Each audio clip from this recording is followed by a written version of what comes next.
છોટાઉદેપુરમાં હોળીના મહાપર્વનો પ્રારંભ ભંગોળિયાના મેળામાં આદિવાસી સંસ્કૃતિનો અનોખો સંગમ જોવા મળ્યો। રંગપુર સલ્લીથી શરૂ થયેલા પરંપરાગત ભંગોળિયાના મેળામાં રામઢોલના તાલે છોટાઉદેપુર લોકસભા સાંસદ જસુભાઈ રાઠવા ઝૂમ્યા। છોટાઉદેપુરમાં દિવાળીથી પણ વધુ ઉત્સાહ સાથે ભંગોળિયાના મેળાની ઉજવણી કરાઈ। આદિવાસી સંસ્કૃતિ અને આદિવાસી વસ્તી ધરાવતા છોટાઉદેપુર જિલ્લામાં દિવાળી કરતાં પણ હોળીના પર્વનું વિશેષ મહત્વ હોય છે। હોળીના 7 દિવસ અગાઉથી જ અહીં આદિવાસી સમાજનો અનેરો ઉત્સાહ જોવા મળે છે। આ તહેવારના ભાગરૂપે યોજાતા ભંગોળિયાના મેળામાં એ આદિવાસી પરંપરાગત અભિન્ન અંગ છે। જ્યાં સાપ્તાહિક હાટ ભરાતા હોય ત્યાં હોળી તહેવાર પૂર્વે વિશેષ મેળાનું આયોજન થાય છે, જેને ગ્રામજનો ભંગોળિયાના મેળા તરીકે ઓળખે છે।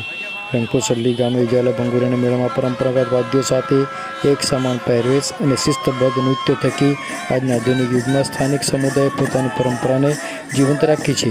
આ મેળામાં જુદા જુદા ગામોથી પુરુષો અને મહિલાઓની ટુકડીઓ આકર્ષણનું કેન્દ્ર બની હતી। ભંગોળિયાના મેળામાં આસપાસના ગામોથી મોટી સંખ્યામાં લોકો જીવન જરૂરિયાતની ચીજવસ્તુ ખરીદી કરવા આવ્યા હતા।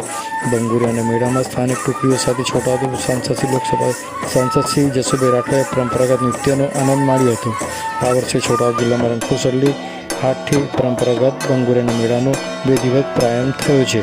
મેળામાં પ્રથમ દિવસે સ્થાનિક લોકો રામઢોલના તાલે ઝૂમી ઉઠ્યા હતા। આસપાસના ગ્રામોમાંથી આવેલી વિવિધ ટુકડીઓએ રામઢોલના ગુંજરાવ સાથે માહોલને ઉત્સાહભર્યો બનાવી દીધો હતો। આવો સાંભળીએ આ અંગે છોટાઉદેપુર લોકસભા સાંસદ જસુભાઈ રાઠવા શું કહી રહ્યા છે, સાંભળો તેઓના મુખે। હોળી એટલે આદિવાસીઓનો મુખ્ય તહેવાર। દિવાળી અટે કટે પણ હોળી ઘોર, એમ આ હોળી પર્વની આજથી ભંગોળિયાના મેળાની શરૂઆત થઈ છે અને પૂરેપૂરા 7 દિવસ દરેક વિસ્તારની અંદર, આદિવાસી વિસ્તારની અંદર ભંગોળિયાના મેળાઓ યોજાઈ રહ્યા છે અને ભંગોળિયાનો મેળો જે દિવસે પૂરો થશે તે દિવસે હોળી માતાનું દહનનો કાર્યક્રમ રાખવામાં આવ્યો છે। એના પછી ચૂલના મેળાઓ યોજાશે, કમાટની ઘેરનો મેળો પણ યોજાશે।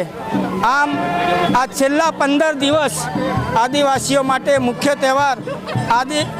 આદિવાસી દુનિયાના કોઈ પણ ખૂણામાં ગયો હોય પણ એ હોળીને તહેવાર મનાવવા માટે પોતાના વિસ્તારમાં આવી જાય છે અને હોળીની અંદર એ પોતે ધામધૂમથી પૂરેપૂરા સપ્તાહ અને પખવાડિયું મનાવી રહ્યો છે। ત્યારે આ હોળી પર્વની સમગ્ર દેશવાસીઓને હું ખૂબ ખૂબ શુભેચ્છા પાઠવું છું।